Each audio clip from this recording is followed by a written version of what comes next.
Welcome to Solvetic, your channel to always learn technology easily. Below in the description, you will find useful links we used in this video.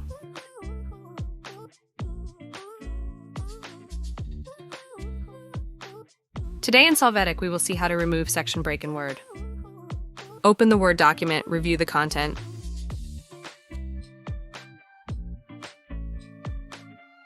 Now from the Start menu, click on the Show Hide icon. You can see the section breaks created in the document. After this, click on Replace. You will click on the More button, display the special options and their Select Section Break.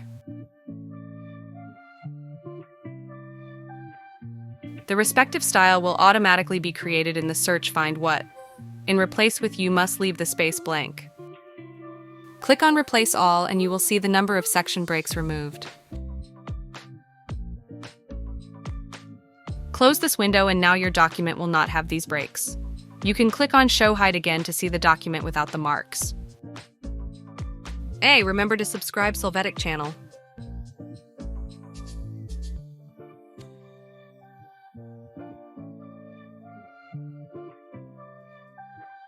We hope it has been helpful for you. Here are links to watch more videos of your interest and subscribe to the Solvetic channel. Thank you.